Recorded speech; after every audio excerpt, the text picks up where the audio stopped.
Hello everyone! Today we are going to be curing an illness in the art community known as same-face syndrome. But what is same-face syndrome? Well, as the name implies, this syndrome is the condition that an artist may draw multiple characters, however they would all end up looking like the same person due to having the same face. So why is same-face syndrome bad, and why should it be solved? Same-face syndrome halts your creative process, as it doesn't teach diversity in your character design or in your art in general. Also, if your characters aren't recognizable against each other, then it's going to make it difficult for other people to resonate or even care about your characters, which is really important. But do you need to solve same-face syndrome in order to be a good artist? No. Absolutely not. Have you seen the success of gacha games? This is simply just another tool in your arsenal, so why not learn it? There's no drawbacks and this will only help you improve. So, let's find out how to defeat same-face syndrome. If you were to line up all of your characters and remove their hair, accessories, and skin color, would you be able to recognize them?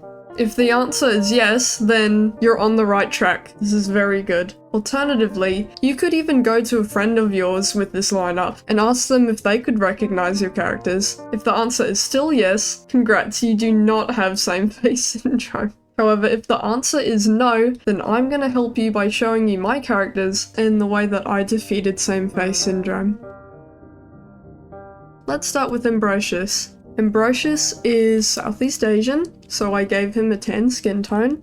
His eye shape is quite droopy, and his colour is bright blue.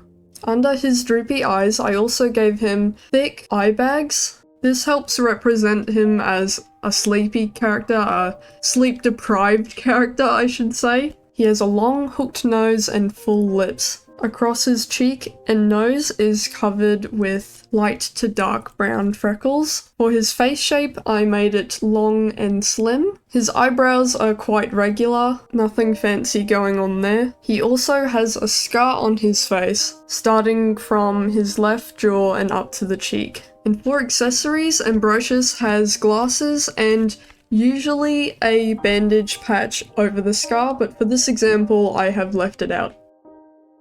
Next is Yamichi. Yamichi is Japanese. Her eye shape is thin and sharp, and the color is grey. She has a short yet wide nose shape and full lips. She has a sharper, more squared jaw, and as for her eyebrows, they are long and thin.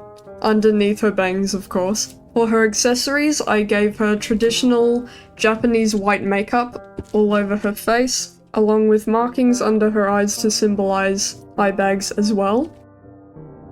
Now how about Elysis? Elysis is alien, so I wasn't originally going to add her into this as an example.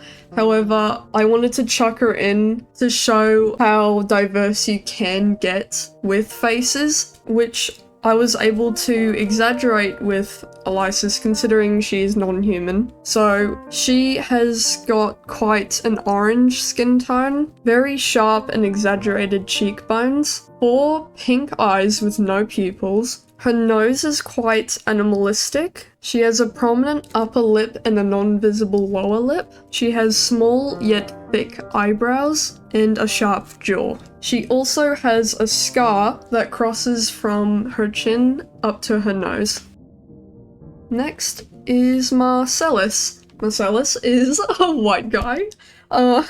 He has round black eyes, a thin nose, thin lips, a large facial scar coming in from his left jaw all the way up to the middle of his forehead. He also has regular eyebrows, and for his face shape, it's softer on the cheeks, I would say, and sharper by the jaw.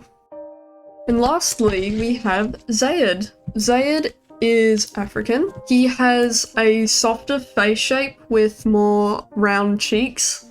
He has an upturned eye shape with heterochromia, so his left eye is brown and his right eye is a light blue. He has thick eyebrows, full lips, defined chin, and his accessories are his glasses. You could also count the earrings as an accessory if you wanted to as well.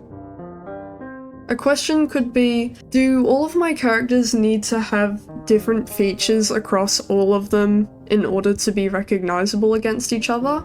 No, that is also a no. Let's take my characters for example. Ambrosius, Yomichi, and Zayed all have full lips. Yomichi and Zayed have a wide nose. Ambrosius, Marcellus, and Elisis all have a facial scar.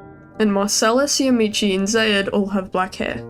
Despite this, all of these characters have enough variation in their features to make them individual against one another. I recommend doing facial studies of anyone, to be honest. You could diversify yourself with different races and ethnicities. Compare the type of features that one person may have from another, and that will help you a lot with diversity and being able to change features. With my characters, it helped a lot thinking about how their features could express who they are in their story. Like how I mentioned Ambrosius and his droopy eyes with large eye bags to signify that he is sleep deprived. He also has a facial scar indicating to something that happened in his past, which is the same for Elisis and Marcellus. I also added accessories because that is important as well, with Yomichi and her makeup to Zayed and Ambrosius with their glasses. Accessories are able to tell a story with your character and just gives you another push to make your characters individual. And that is how you defeat same-face syndrome. I really hoped this video helped. If you have any questions, leave them in the comments and I will answer them with my best advice. However, at the end of the day, just keep practicing. Definitely use references and don't be afraid of using references. And try to tell a story with every single character that you have. Make them individual. Make them their own person. Thank you so much for watching. I had so much fun making this video. Really hope you enjoyed.